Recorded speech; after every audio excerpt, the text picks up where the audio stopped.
Um, Welcome to the One-on-One podcast. I'm so excited to have the wonderful Suzanne today in my podcast. Dear Susie, I call you Susie today. You would like to introduce yourself and introduce yourself to the audience. Yeah, who are you and what are you doing? Okay, great. Hi, Nata, and everybody else. My name is Suzanne, or Susie. You can call me Susie. And I am an author of two self-help books, 100 Days of Positivity, Hope and Growth, and 100 Days of Healing from Heartbreak. And basically, my journey has brought me to a point where I'm here to help other people feel good about themselves and stay consistent through a very tough self-discovery journey. Thank you so much for your introduction. Thank you for having me here. Oh, no worries. I'm really excited. I always wanted to have a writer on my podcast. So, when you look back about 5 years ago, how did your life look like back then? Oh, I was a very different person back then. 5 years ago, I was very lost and confused in what I was doing with my life. Mm. I had no direction. And one of the main things is that I was very insecure within myself. And I had a lot of inner work that needed addressing, which I was avoiding. I'd read The Secret before, so I was very positive on the outside, I would say. Mm. And I really focused hard on doing that, but I was never getting any results in terms of manifestations or feeling that good feeling. And it was because I had so much work to do and I had so many demons to deal with, I guess, fears and, self-limiting beliefs that were just holding me back. So 5 years ago, yeah, I was just this lost girl and yeah, didn't know what I was doing, where I was going, or even who I was. Oh, wow. What were you working back then? So 5 years ago, I was in the UK and I was working for a car repair company.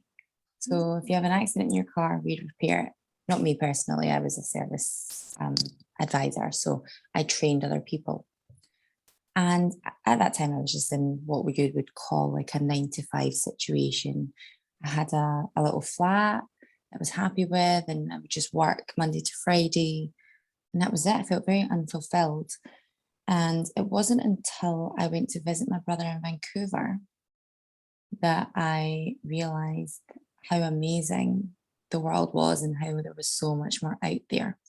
And I think that's really when I started to open up my awareness to more in life, I guess. It really started it. It's been a long process, but that was when it started, Mm. probably about 5 years ago. Wow.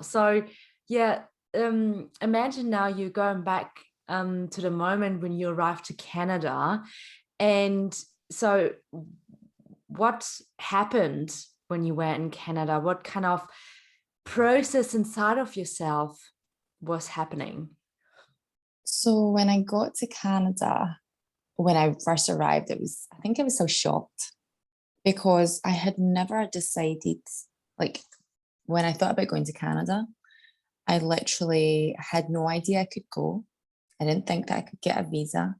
And my brother's like, no, you've applied for the wrong one because I got rejected for one of the visas. And it was because I hadn't read the website properly. So I applied for the wrong one. So he sent me the correct one.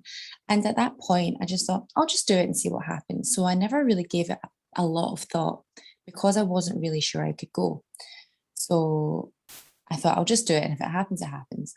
And I filled in everything, sent it all away. And my brother said, the process takes months. You will have months before you hear anything back.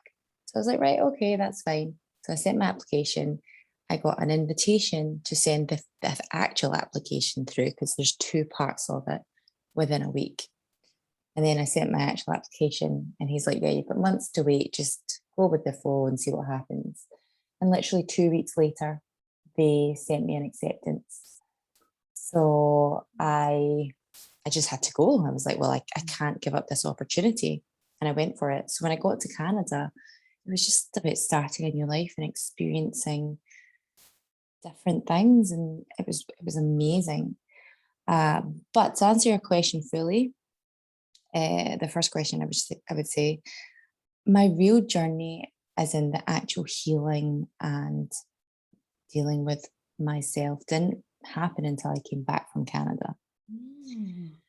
Yes, I came back from Canada and back home to my hometown in Scotland unexpectedly. I was actually planning on moving in with a boyfriend at the time down to England. So I thought, well, I'm moving from Canada down to England and starting another life that is not back at home. I had no intention of ever coming back home Mm. because I was so happy in Canada. And then I got back with an ex. We did long distance. And then I thought I'll move back to the UK, but not back to Scotland. Mm. So when that relationship fell apart 2 weeks before I was planning to move back, and I'd quit my job and booked my flights and everything, I got home and I was very lost. I had hit rock bottom. I was 32, single. I had no job. I was back living at home. And yeah, I got to the point where I just thought, is this my life? Is this it? Is this all that I can do and I can be? And it sounds very like empowering when I say that, as if I just went for it. But it wasn't like that. It was more like, is this it? What is the point and everything?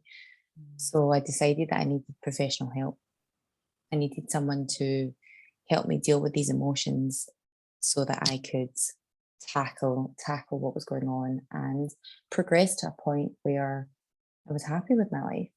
Mm. That's what I did. So anybody who I would say is maybe feeling like they need some work on that, don't feel ashamed of going to seek help, because that was one thing that I had a lot of, was shame. I used to always say I don't need a therapist, or it was a hypnotherapist I went to see. And I'd always say that I wanted to fix my own problems. I could do it myself. I was strong enough and positive enough. And that was my ego talking, when really I was feeling shame because I didn't think it was something. I didn't want to admit that I was vulnerable and I needed help. But in doing so, it was the best thing that ever happened to me. It just Wow. completely changed my life. Yeah, I can totally relate to that. I had a lot of moments in my life where I felt really similar, really lost, no direction. But then I came to the conclusion I need help. So I reached out as well. And yeah, it's at first you're vulnerable and you don't really want it. So I can totally relate with that. It's like the ego, it just says, no, you can do everything by yourself. You're strong Mhm. enough. And it's like the strong masculine shell you put upon yourself, but you don't let anyone in, and you don't want to deal with anything inside of you. Absolutely. It's like you build up that wall so that you can't get in, but what's inside is, it eats you up, Mm. and it only seems to come out when things aren't going well. Yeah, yeah, So, absolutely. Yeah, and then it's kind of, yeah, creeping back, and then it eats your mhm, life.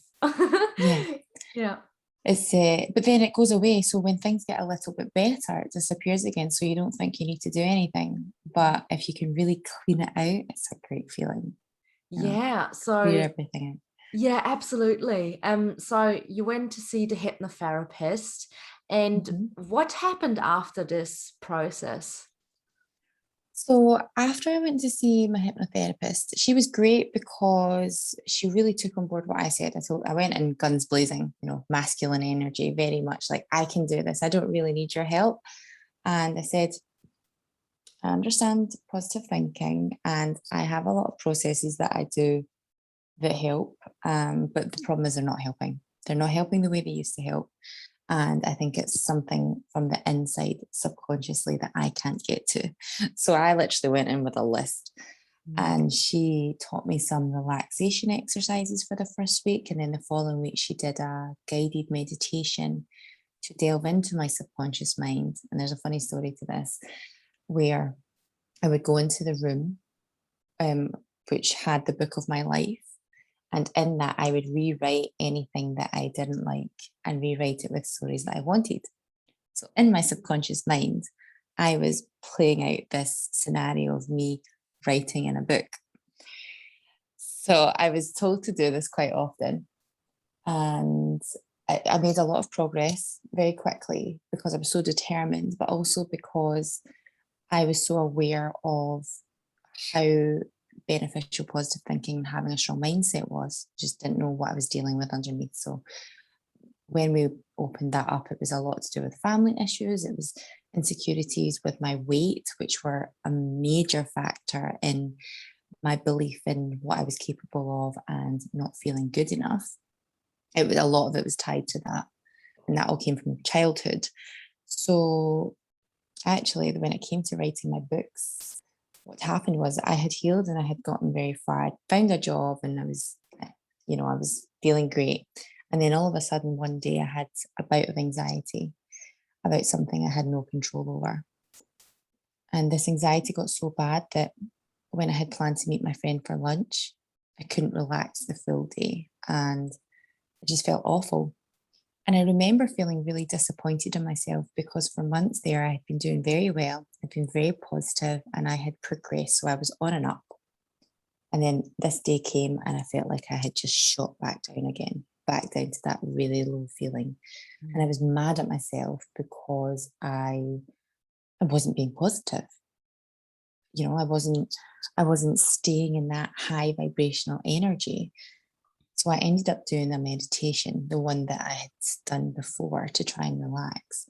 So once I did it and came out of it, the weirdest thing happened where I just instinctually grabbed my laptop out of the blue and I started typing out my book. I started writing this book. And what I was writing was words to actually calm myself down. So, in one of the pages in the first book, 100 Days of Positivity, Hope and Growth, there's a page that talks about the what if devil.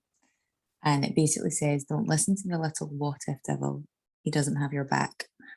And it's all about how you shouldn't worry about something that you don't know if it's happened yet. Because this what if devil is basically saying, what if you get fired from your job? What if no one likes you? What if this happens? What if that happens? And that is what causes the worry and anxiety and that low vibrational mood. So after I wrote that one, another 6 pages came to me out of the blue again. It was almost like I was taking over and I was just typing Wow. from God knows where.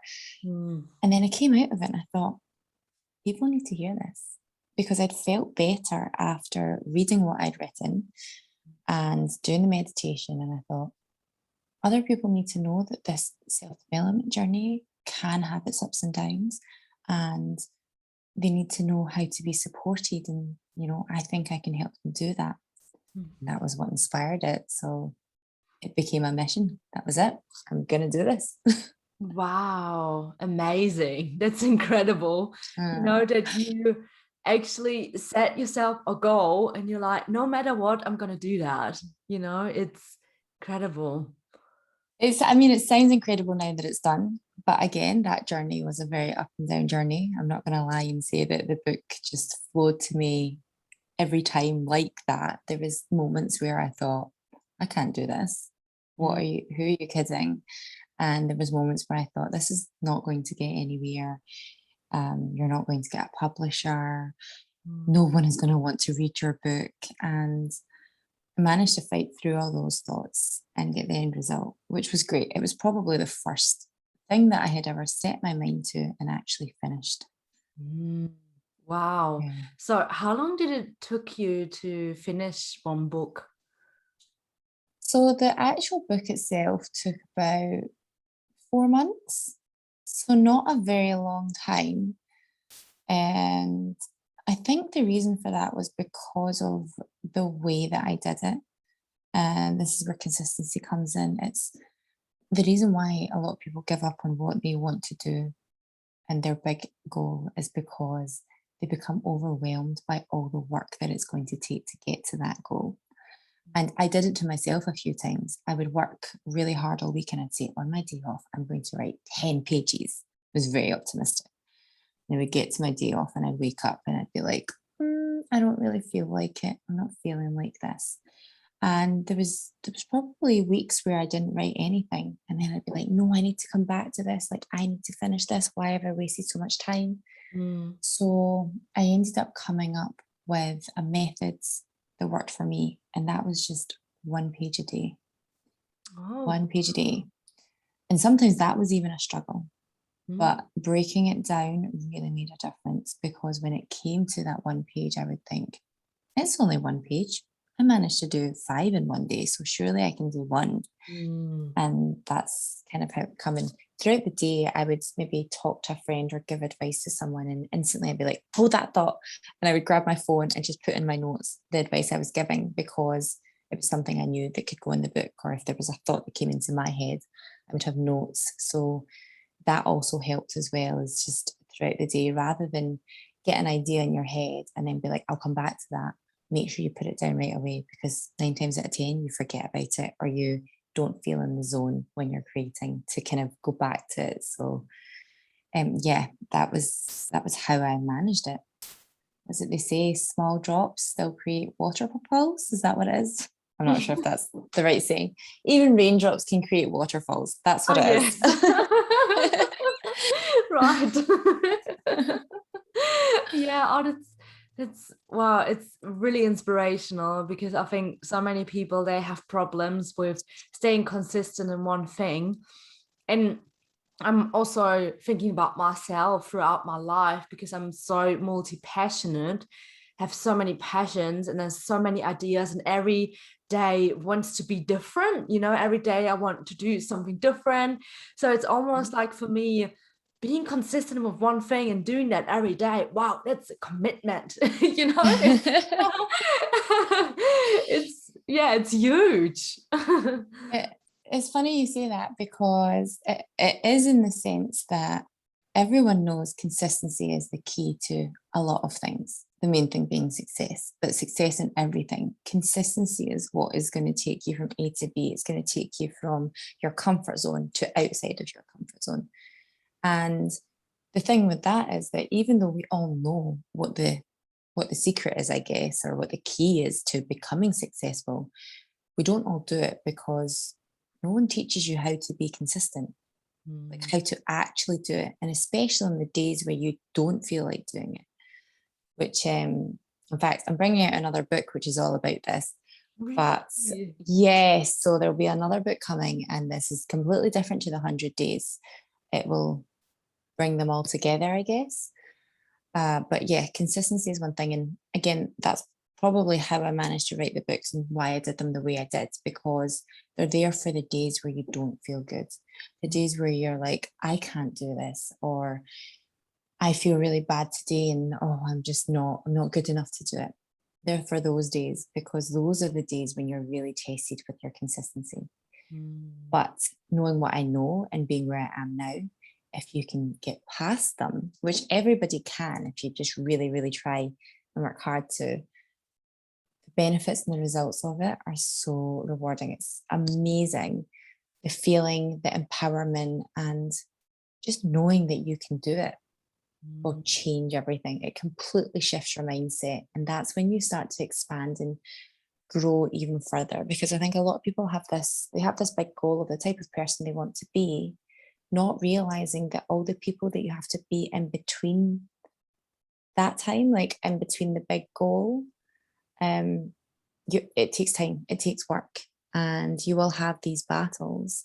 Even after I wrote the book and finished it, I thought, that's me. I've done all my work. I'm healed. And I was so wrong, because during lockdown, I discovered that I had a lot more work to do, and it was much deeper healing. So that's again why it's so important to understand that the self-development journey is always ongoing, Mm. and not to feel bad whenever you hit a roadblock, because you have to look at how far you've come. Mm. Mm. Yeah, and sometimes you forget that. I think that Mhm. you actually don't reflect, you don't take time to reflect and realize, wow, you did so many incredible things already in your life, and you're still alive, you're safe, you're still in this room. um and why do you worry about things which are not happening yet, or why do you worry about things out there which you can't control? Because what you can really control is you can, that's really mastery of mind. As you said, when you're consistent with something, you realize, wow, you can actually create your own reality. And that's really the mastery of, creating the life as you want. And yeah, so for those out there who would love, to become a writer too, do you have any tips for them to start? Honestly, the biggest one is just get started. The hardest thing people find to do is to just get started. Once you start, it's like, I don't know why I'm going to use this analogy, but have you ever had that wallpaper that you can pick at? Yeah. So if you don't pick at it, you don't need to deal with it. But once you start, you can't stop. And then you have to then re-wallpaper everything.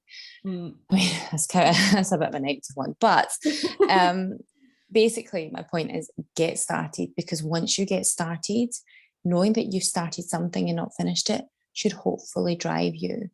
Most people are afraid to get started because that is almost like the biggest step out of your comfort zone.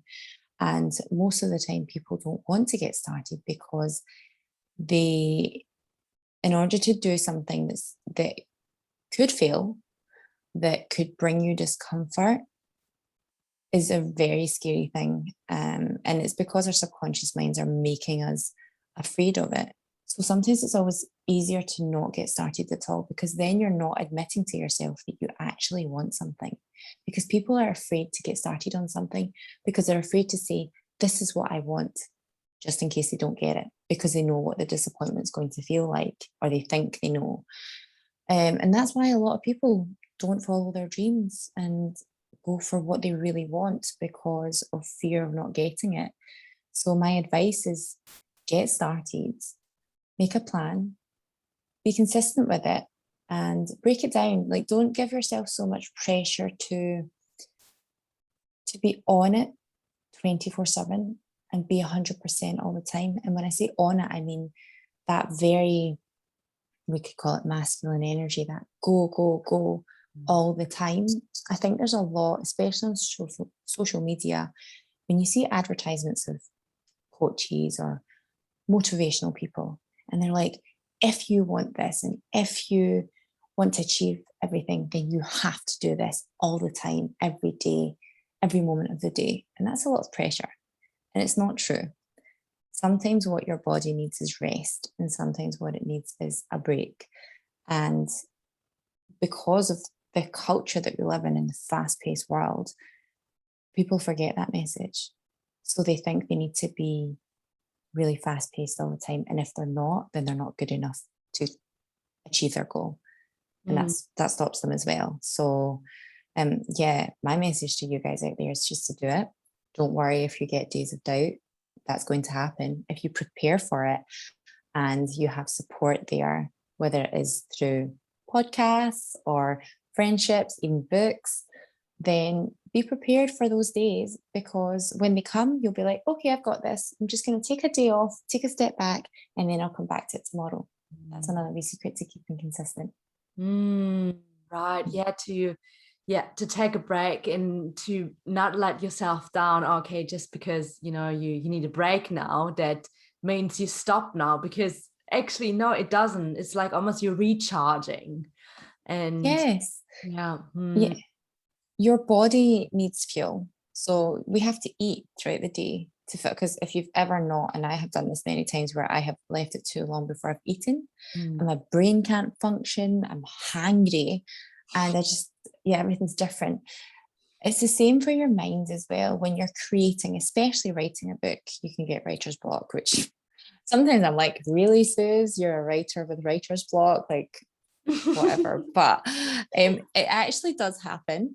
And it's because your mind needs some time. When you've got so much going on, it's very hard to focus on one thing. So sometimes you need a break, and you need to quiet that mind to allow more creativity to come in. Yeah, sometimes all you need is just space, I think, isn't it? Absolutely. To let this genius flow through you, because sometimes we're so stuck, but the only thing is that maybe some energy is stuck in us and it needs to be moved. So you have to go out, go for a walk or take a break or something like that, and then you can go back to your work, and then you will be so surprised because then it just flows out of you, and Absolutely. it's so Yeah. incredible. Mm. I think nature and getting outside is a very big thing. And again, I can't believe I'm saying that because it's not something I would have thought of. However, during lockdown, I did a lot of walking. And what I found, because I wrote the second book during lockdown, so what I found was when I was walking, a lot of inspiration just came to me out of the blue. And it's because when you are doing something that's completely like takes your mind off of what you're focusing on, i.e., writing a book. If you're thinking about writing a book all the time, that's all you're focused on. Sometimes you can cause resistance to being able to write that book. Whereas when you are walking, or something that's really big for me is in the shower. When I'm in the shower, I'm just focused on, being in the shower, relaxing, and you become more relaxed to the point where you hit theta stage. So theta stage in meditation is where you can really speak to the subconscious, but you're in a relaxed state. And that's when ideas can come in and flow to you. So getting into that theta state is very important. And I think walking and to do that. So if you're ever stuck for creativity, go for a walk. You'll get it. It'll flow through. Or go for a shower. I always do that. And I'm like, oh my God, I actually have a notebook in my shower now, like a waterproof one, where, yes, because I always seem to get inspiration in there. And I'm like, oh my God, this would be really great for a book, or this would be great for an Instagram post. And I have to write it down because once I get out the shower, I forget about it. So it really does work. Wow, amazing. It's actually true when you say you get the best ideas in the shower. Really is. And now you know why. It's because you become so relaxed and in that state where you're not thinking about anything else, that creativity can flow to you. Wow. That absolutely makes sense. Yeah. Sometimes I get really good ideas in the shower too, or when I have a bath, just like I'm just laying in the bath and then I'm like, oh yeah, I need something to write on. But then sometimes I don't have anything because everything is like, wet. And I'm like, oh no. Oh, I know. Yeah, you'll need to get a wee waterproof notepad. Honestly, it's been life-changing, game-changing Wow. for sure. Yeah. Yeah. That's a good idea. You'll Probably need never lose creativity. Yeah. You'll that. you'll have everything. You'll be like me. All my notes are in my phone. I have like so many notes I need to go through because as soon as I get an idea, I write it down and I'm like, I'll come back to that. So Yeah. Oh, yeah, so cool. So we talked about fears actually also before this podcast interview. It was mhm. one of the topics, and I would love to dive a bit deeper into this topic. So yeah, what would you advise to people they're feeling so much fear? How did you overcome your fears? So this one, I would say it fears. I mean, there's so many different fears. So fear of success, like you've got your kind of core fears, fear of not being good enough, fear of ending up alone, all these things. These take time. Again, I'm going to be honest and real with you. One of my biggest fears was fear of being too old, believe Oh, it or not. I'm 35 now. And it's not old. However, I've had not this at fear all all. my life. No, it is not. But when I had that fear of being too old actually stopped me from doing anything. Because what I would say is, I'm too old to start this now. So many people started it years ago. I should have done this years ago. I'm too old. I should already have my life together. And you would think the fear of that would drive you to do stuff, but it actually inhibits you. So the way I overcame that was by finishing this book for a start. what that fear actually did to me was it made me give up on all my dreams from before. I started so many businesses that never took off or even got off the ground because fear would kick in and be like, you can't do this, or you don't want to do this. You just stick to what you know. And I gave up on everything. I've had so many people say to me, I can't believe you finished it, because you don't finish anything. And it was a very hard thing to admit at the time. But now I can openly, freely say it without any shame, without any of that angst of almost embarrassment of having to admit it. Whereas now I can openly say I gave up on so much and now I won't do that anymore. So to answer your question, to deal with fear, it's about doing the little things every day that scare you, not just thinking of the big thing. Because to say, oh, I'm afraid of getting old, so I'm going to achieve everything I want to in the next year so that I feel like I've gotten to that, I've reached my age, or I've achieved everything from the age that I want. That's far too overwhelming.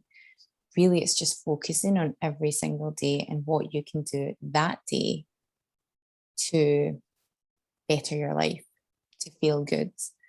Because fear tends to come from worry of what could happen in the future. So if you're just focusing on the present moment and what you can do right now and not worrying about all the things that you have to do in the future, then you are making progress. And that progress might seem small, but give it a week, give it a month, you'll see how much you've made. And by doing that, you'll realize that you're capable of doing it. And that will then drive you forward even more, to the point where all these little fears that you have that have become a big, massive fear that's overwhelming and stops you, you've taken a big chunk of that off. Every baby step is taking a chunk, more and more of that, until that fear then becomes something that you're like, hey, that doesn't actually scare me anymore, because look what I've managed to do. I've managed to overcome all this stuff that I was afraid of. And then you'll say, what else can I do? What else can I achieve? And that's really how your mind shifts. A mind shift isn't overnight. It's all these little things that become one big thing. And like I say, my journey began a long time ago in Canada, probably when my mind started to open up, but I didn't really see the big progression until after the first hypnotherapy. And then from then to the person that I am now, from my lockdown work, because I had to speak to my hypnotherapist again during lockdown. Thank goodness for Zoom. I've changed again.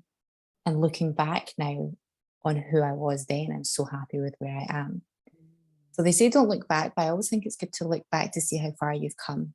Rather than looking at how far you want to go, sometimes it's good to look back and be like, hey, this is how far I've come. If I can keep going and keep doing what I've been doing all this time, then I'm going to look back on the me that I am today and be so glad I'm not there anymore. Yeah, absolutely. Sometimes it's more about, being grateful for this present moment and what you've achieved. Yeah, absolutely. Like you can just forget everything you did, because you just so focused on what's next and what you want to accomplish. Absolutely. And we spoke about this just before the call as well, about the comfort zone. So in your comfort zone, when you have a goal, your goal is always outside of the comfort zone. So when you reach that goal, your comfort zone expands to round that goal. But then you become comfortable again. So then if you have another goal, you have to get uncomfortable. So another thing is that with fear, I don't believe it's about overcoming fear. I think it's more about knowing that you'll have fear, but still doing it anyway. In fact, that's like the book. Susan Jeffers has got a book, Feel the Fear and Do It Anyway. So it's a fantastic book for anyone who wants to, learn more about fear and how to overcome it. I'm saying overcome, how to deal with it, I would say. But yeah, I now know that I will be afraid of things that are new to me that I've never done before. But I also know that I'm still going to do what I want to do, regardless of that fear. And that comes with time, and that comes with overcoming all the little things. But when you get to that point, it doesn't matter what you fear, because you will still do it. Yes, and that's amazing because then you actually mastered it in a way. You walk with the fear hand in hand. Before that, it was maybe you were pushing it away and you didn't want to feel it. You didn't integrate it Mhm. in your life. But once it's actually there, you're like, oh, I'm still safe. I'm still okay. But I can keep going with the fear, knowing that I will be okay. But yes, the fear will be always a part of us. It makes us human. So Absolutely. yeah, I think Yeah. it's, yeah. Yeah, I really I like mean, that actually to what you said about, it's not about overcoming fear. It's more about how to deal with it and integrate it in your life. Yeah. yeah, I think as well, fear, you could look at it this way where it's like a very loud voice in your head. And the more times you don't listen to the voice and you still do whatever it is that it's trying to stop you from doing, the voice becomes quieter.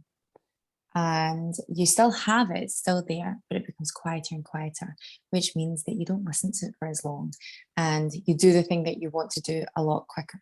So it just makes you become a lot more productive and more proactive, and you spend less time in that fear and worry mode. It's still there, Yeah. it's just quieter. So you can mute it, mute fear. Yeah. How to mute Just the turn the fear. volume down. Yeah. It's like, okay, fear, I'm mute you now. Sorry. Yeah. What did you say? Oh, too late. I've done it anyway. And I was fine, by the way. Yeah. Oh yeah, it's super super funny, and it's just I just love also what you say, that you stay positive although things are not going the way, um although the things are not going the way you wanted, and Mhm. you still be on the track. So for those people who kind of get off the track a bit, how can you stay positive although things might seem a bit negative, let's say about the COVID situation. A lot of people, they're probably really down because of that. How do Mhm. you still stay on your lane and stay positive? So I would say with staying positive, and this is something that I had to learn. People these days always are like, you should be positive all the time and look for the good in everything. And there is a lot of truth in that. However, I think the problem with that is that the message it sends to people is that you cannot feel a negative emotion. And if you do, then you're not being very good at being positive. So, my first thing is whenever you feel like you don't have that positivity and you're feeling negative about a situation, is to forgive yourself for feeling that way and accept that you're feeling that way. Because a lot of the time we don't want to feel that way. So we're like, no, I don't want to feel that way. I'm going to focus on the good. But by trying to do that, you're adding resistance because it's not really working. So forgiving yourself for it is the first thing. Once you accept that you're not feeling so good, that's when you can begin to do things to try and feel better. So another thing I would say when you're in that low vibrational mode is to not try to jump to a super positive emotion, because it's very hard to jump 10 steps from I feel miserable to I am super happy with my life. It's impossible, Mm. really. And if you try to do it, all you're doing is then focusing on the things that you want that you don't have yet, and it makes you feel more negative. So it actually does the opposite. So when you're feeling down about something, my advice is to do something that makes you feel just a little bit better. So if you're feeling really depressed and you just you don't even want to move, you just want to lay in bed all day, instead of trying to then jump to this positive person who's going out to meet their friends and feeling really good, just try and get out of bed. Try and leave the room and do something that'll make you feel a bit more positive. Or have something to eat. Give yourself some energy. It should make you feel a little bit better. So I'm depressed, but now I'm just sad. Or, I'm sad, but actually now I'm angry. I'm angry, but now I feel some, it moves up the scale to positivity. So that is one thing I would say. Another thing with staying positive. So the first thing was forgive yourself. Another thing with staying positive is, again, going back to that present moment, is to think of what you can do now. So with regards to COVID, I went through a really tough time at the start as well. We were locked down, and my home environment was a bit stressful. I'm sure a lot of people's are, where you're stuck in the house with your family and there's nowhere to go, especially in Scotland, because the weather's not always great. You can't always go outside. And what I did was I said to myself, okay, we can't go out. I don't have a job to go to right now. I don't have distractions. What can I do? What can I do right now to feel good or feel better than I am? Sorry, I'm losing my voice. I'm going to take a wee. It's okay. So yes, if you can focus on the present moment and focus on what you can do in that moment that is a positive action, it's so much better than trying to do everything that you can.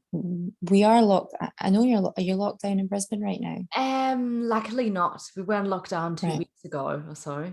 The rest of Australia is, I think, almost.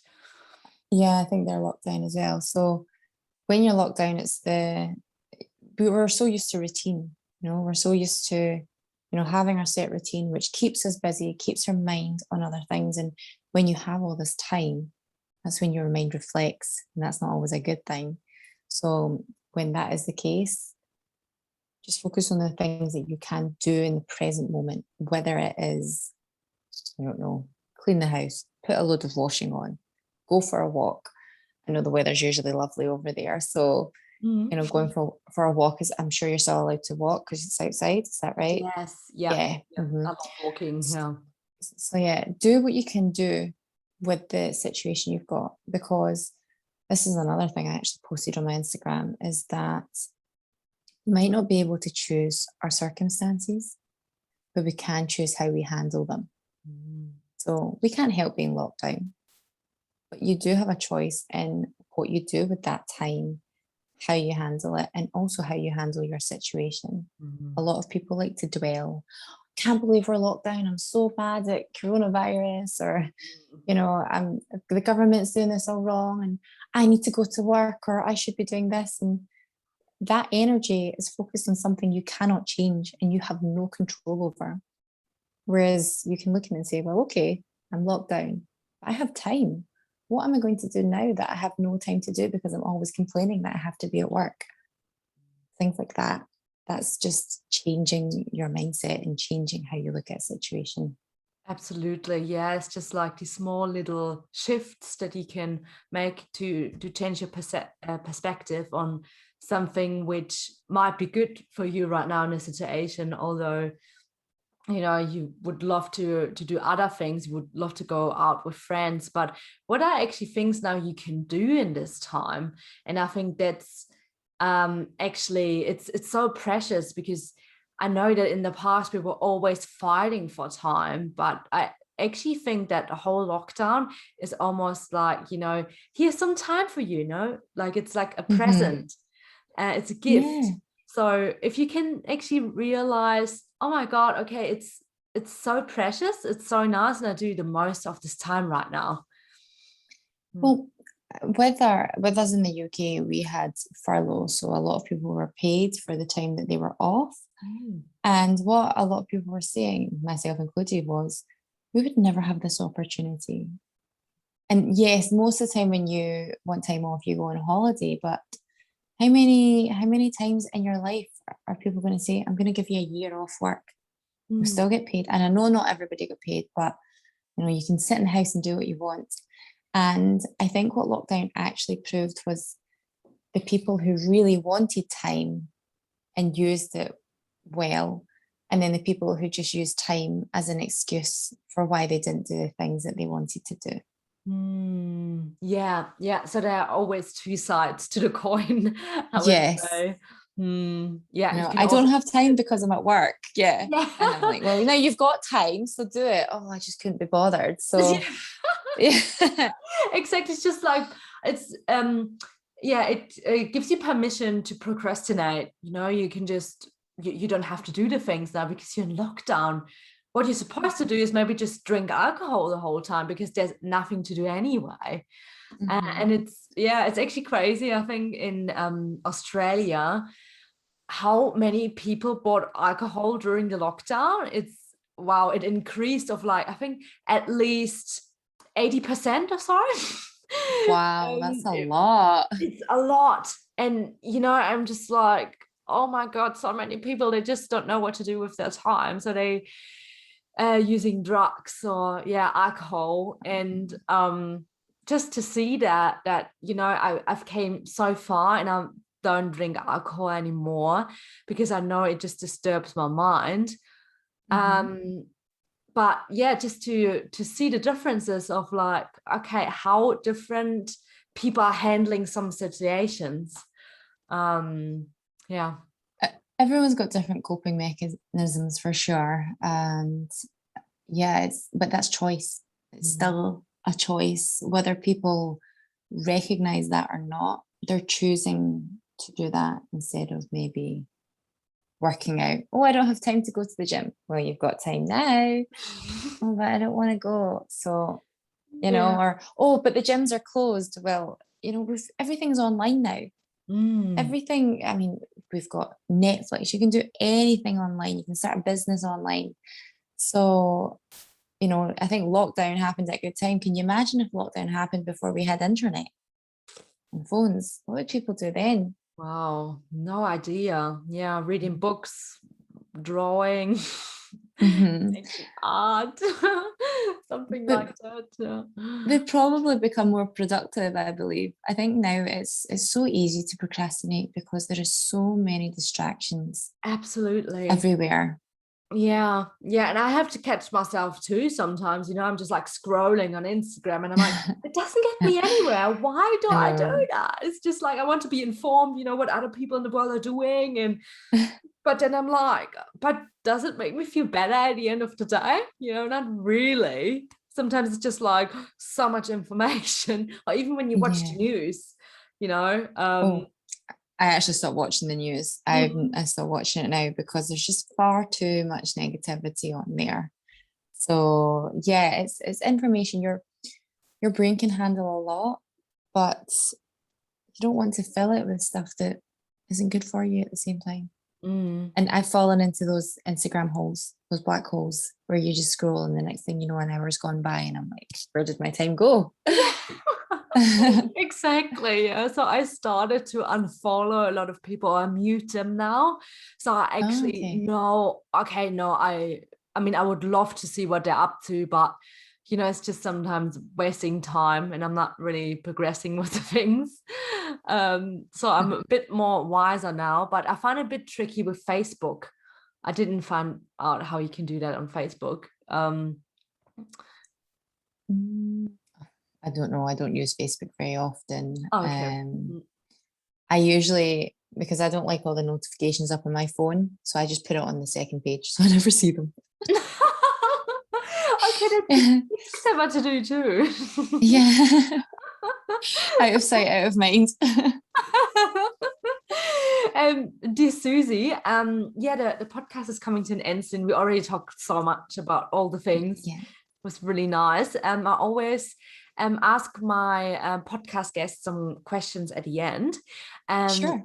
So one of the first questions is there a favorite book you would really like to recommend to anyone who's listening today? Apart from mine. No, I'm just joking. Oh, that's right. Yeah, I will put them all in the how do you say it? In the podcast. The box below? Yeah. Yeah, sure. There actually is a book that I am loving just now, and I highly recommend downloading it as an Audible book or an audio book, and it's Matthew McConaughey's Green Lights. It's fantastic. Absolutely love it. He has a lot of really insightful things, and because he's such an amazing storyteller, it's so entertaining. So Green Lights is fabulous for anyone out there looking for a fun book that also has a little bit of that spirituality, self-development and motivation in there too. He's great. Oh, wow. Amazing. Yeah, I actually don't know that. We'll definitely put Oh, it in the show notes. It came to me now, show notes. yes. His book is fabulous. I loved it. So yes, that's probably one of my favorite books at the moment. Oh, awesome. Cool. Yeah, so my second question is, Mhm. imagine you would get a microphone, and this microphone is connected with every radio station on the world, with every TV station. People would actually have time to listen to you for 1 minute. What would you love to tell them? 1 minute. Is that all I've got? No, I'm just Yeah. joking. No, I I can can give you a talk bit quite more a if you lot. want.